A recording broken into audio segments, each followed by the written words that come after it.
પૃથ્વી પર બધા તીર્થોમાં શ્રેષ્ઠ ગંગા છે. ગંગા સમાન પાપનાશક તીર્થ બીજું કોઈ નથી.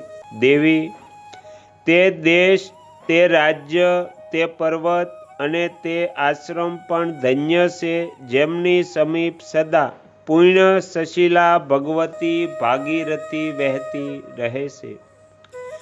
જીવ ગંગાજીનું સેવન કરીને જે ગતિને પ્રાપ્ત કરે છે, તે ગતિ તપસ્યા, બ્રહ્મચર્ય, યજ્ઞ તથા ત્યાગ દ્વારા પણ મળી શકતી નથી. જે મનુષ્ય પહેલી અવસ્થામાં પાપ કર્મ કરીને અંતિમ અવસ્થામાં ગંગાજીનું સેવન કરે છે, તે પણ પરમ ગતિને પ્રાપ્ત થાય છે. આ સંસારમાં દુઃખથી વ્યાકુળ જે જીવો ઉત્તમ ગતિની શોધ કરે છે, તેમના માટે ગંગાજી સમાન બીજી કોઈ ગતિ નથી. ગંગાજી મોટા મોટા ભયંકર પાપીઓને અપવિત્ર નરકમાંથી ઉગારી લે છે. ગંગા દેવી અંધ, જડ અને દરિદ્રોને પણ પવિત્ર કરે છે. મોહિની, વિશેષ રૂપે પક્ષોના આદિ અર્થાત કૃષ્ણ પક્ષમાં ષષ્ઠીથી લઈને પુણ્યમયી અમાવસ્યા સુધી 10 દિવસ ગંગાજી આ પૃથ્વી પર નિવાસ કરે છે. શુક્લ પક્ષની પ્રતિપદાથી લઈને 10 દિવસ સુધી તે સ્વયં પાતાળમાં નિવાસ કરે છે.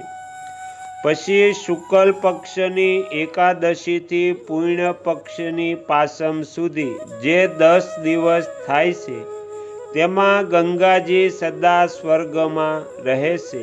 તેથી ગંગાજીને ત્રિપથંગા કહે છે. સતયુગમાં બધા તીર્થ ઉત્તમ છે. ત્રેતામાં પુષ્કર તીર્થ સર્વોત્તમ છે. દ્વાપરમાં કુરુક્ષેત્રનો વિશેષ મહિમા છે અને કળિયુગમાં ગંગા જ સૌથી શ્રેષ્ઠ છે. કળિયુગમાં બધા તીર્થો સ્વભાવતઃ પોતપોતાની શક્તિને ગંગાજીમાં મૂકે છે, પરંતુ ગંગા દેવી પોતાની શક્તિને ક્યાંય મૂકતી નથી. ગંગાજીના જળકણોથી પરિપુષ્ટ થયેલા વાયુના સ્પર્શથી પણ પાપાચારી મનુષ્ય પણ પરમ ગતિને પ્રાપ્ત થાય છે. જે સર્વત્ર વ્યાપક છે, જેમનું સ્વરૂપ ચિન્મય છે, તે જનાર્દન ભગવાન વિષ્ણુ જ દ્રવ્ય રૂપે ગંગાજીના જળમાં છે, એમાં સંશય નથી. મહાપાતકી પણ ગંગાજીના જળમાં સ્નાન કરવાથી પવિત્ર થઈ જાય છે. આ વિષયમાં અન્ય તર્ક કરવા ન જોઈએ. ગંગાજીનું જળ પોતાના ક્ષેત્રમાં હોય અથવા ત્યાંથી લાવવામાં આવ્યું હોય, ઠંડુ હોય કે ગરમ, તેનું સેવન કરવાથી જીવનભરના કરેલા પાપોને તે હરી લે છે.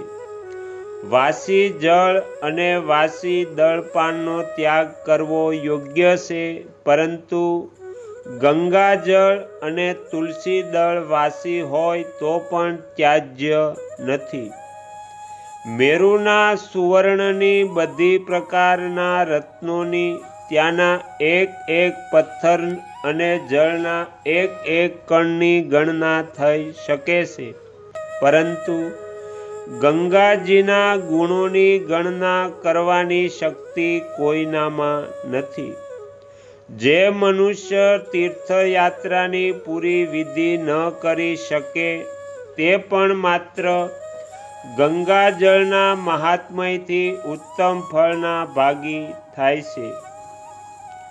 ગંગાજીનું જળ એકવાર મુખમાં મૂકવાથી મનુષ્ય સ્વર્ગમાં જાય છે અને ત્યાં કામધેનુના થનોમાંથી નીપજેલા દિવ્ય રસોનું આસ્વાદન કરે છે. જે શાલિગ્રામ શિલા પર ગંગાજળ પધરાવે છે, તે પાપરૂપી તીવ્ર અંધકારને મિટાવીને ઉદયકાળના સૂર્યની જેમ પુણ્યથી પ્રકાશિત થાય છે. જે પુરુષ મન, વાણી અને શરીર દ્વારા કરેલા અનેક પ્રકારના પાપોથી ગ્રસ્ત હોય તે પણ ગંગાજીના દર્શન કરીને પવિત્ર થઈ જાય છે, એમાં સંશય નથી. જે સદા ગંગાજીના જળમાં પવિત્ર કરીને ભિક્ષા ગ્રહણ કરે છે તે સાપ જેમ કાચળી ઉતારે તેમ પાપોથી મુક્ત થઈ જાય છે. હિમાલય અને વંધ્યત્ય પર્વત પર પાપ રાશિઓ પણ ગંગાજીના જળથી તે પ્રમાણે નષ્ટ થઈ જાય છે જે પ્રમાણે ભગવાન વિષ્ણુની ભક્તિથી બધા પ્રકારની આપત્તિઓ ગંગાજીમાં ભક્તિપૂર્વક સ્નાન કરવા માટે પ્રવેશ કરતા જ બ્રહ્મહત્યા વગેરે પાપ સીંચ પાડીને ભાગી જાય છે. જે હંમેશા ગંગાજીના તટ પર રહે છે અને સદા ગંગા જળ પીવે છે તે પુરુષ પૂર્વ સંચિત પાતકોથી મુક્ત થઈ જાય છે. જે ગંગાજીનો આશ્રય લઈને નિત્ય નિર્ભય રહે છે તે જ દેવતાઓ, ઋષિઓ અને મનુષ્યોના માટે પૂજનીય છે. પ્રભાસ તીર્થમાં સૂર્યગ્રહણ સમયે ગૌદાન કરવાથી મનુષ્યને જે ફળ મળે છે તે ગંગાજીના તટ પર એક દિવસ રહેવાથી જ મળી જાય છે. જે બીજા બધા ઉપાયોને છોડીને મોક્ષની કામનામાં દ્રઢ નિશ્ચય સાથે ગંગાજીના તટ પર સુખપૂર્વક રહે છે તે અવશ્ય મોક્ષનો ભાગી થાય છે. ખાસ કરીને કાશીપુરીમાં ગંગાજી તત્કાળ મોક્ષ આપે છે. જો જીવનભર દરેક માસની ચતુર્દશી અને અષ્ટમી તિથિએ સદા ગંગાજીના તટ પર નિવાસ કરવામાં આવે તો તે ઉત્તમ સિદ્ધિ આપનાર છે. મનુષ્ય સદા કુચ્છ અને ચાંદ્રાયણ વ્રત કરીને સુખપૂર્વક જે ફળનો અનુભવ કરે છે તે તેને ગંગાજીના તટ પર નિવાસ કરવાથી મળી જાય છે. બ્રહ્મપુત્રી, આ લોકમાં ગંગાજીની સેવામાં તત્પર રહેવાવાળા મનુષ્યને અડધા દિવસના સેવનથી જે ફળ પ્રાપ્ત થાય છે તે સેંકડો યજ્ઞો દ્વારા પણ મળી શકતું નથી. સંપૂર્ણ યજ્ઞ, તપ, દાન, યોગ તથા સ્વાધ્યાય કર્મથી જે ફળની પ્રાપ્તિ થાય છે તે ભક્તિભાવથી ગંગાજીના તટ પર નિવાસ કરવા માત્રથી મળી જાય છે. સત્ય બોલવું, નૈષ્ઠિક બ્રહ્મચર્યનું પાલન તથા અગ્નિહોત્રના સેવનથી મનુષ્યને જે પુણ્ય પ્રાપ્ત થાય છે તે ગંગા તટે નિવાસ કરવાથી મળી જાય છે. ગંગાજીના ભક્તને સંતોષ, ઉત્તમ ઐશ્વર્ય, તત્વજ્ઞાન, સુખ, વિનય તથા સદાચાર સંપત્તિ પ્રાપ્ત થાય છે. મનુષ્ય માત્ર ગંગાજીના સાનિધ્યથી કૃતકૃત્ય થઈ જાય છે. જે ભક્તિપૂર્વક ગંગાજીના જળનો સ્પર્શ કરે છે અને ગંગા જળ પીવે છે તેને યનાયાસ જ મોક્ષ પ્રાપ્ત થઈ જાય છે. જેના બધા કાર્ય માત્ર ગંગા જળથી જ સંપન્ન થાય છે તે મનુષ્ય શરીર છૂટ્યા પછી ભગવાન શિવની સમીપ આનંદનો અનુભવ કરે છે.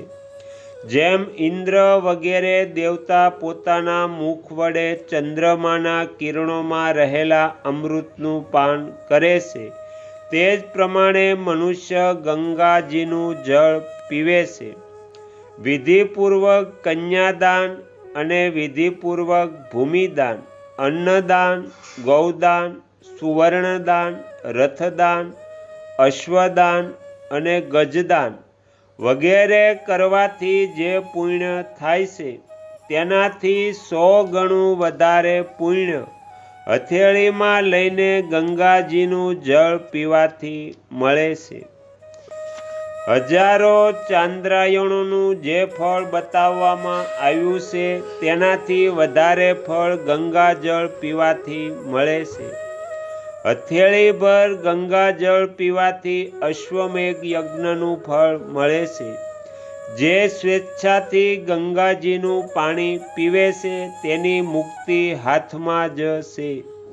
સરસ્વતી નદીનું જળ 3 મહિના, યમુનાજીનું જળ 7 મહિના, નર્મદાજીનું જળ 10 મહિના તથા ગંગાજીના જળનો 1 વર્ષ સુધી શરીરમાં પ્રભાવ રહે છે. જે દેહધારી મનુષ્ય જો કોઈ અજ્ઞાસ્થાનમાં મરી ગયો અને તેના માટે શાસ્ત્રીય વિધિથી તર્પણ કરવામાં આવ્યું નથી, તેવા મનુષ્યના હાડકાને ગંગાજીમાં પધરાવવાથી પરલોકમાં તેને ઉત્તમ ગતિ મળે છે. જેણે શરીરની શુદ્ધિ કરનારા ચાંદ્રાયણ વ્રતનું 1000 વાર અનુષ્ઠાન કરી લીધું છે અને જે સ્વે ઈચ્છાથી ગંગાજળ પીવે છે તે આ બધા અનુષ્ઠાનોથી વધીને છે. જે ગંગાજીના દર્શન અને સ્તુતિ કરે છે તથા જે ભક્તિપૂર્વક ગંગા સ્નાન કરે છે અને ગંગા જળ જ પીવે છે તે સ્વર્ગ, નિર્મળ જ્ઞાન, યોગ તથા મોક્ષ બધું જ પ્રાપ્ત કરી લે છે. આગળના વિડીયો જોવા માટે આ ચેનલને આ રીતે સબસ્ક્રાઈબ કરો અને આવનારા વિડીયોનું નોટિફિકેશન મળી રહે તે માટે બેલ આઇકન પણ દબાવો.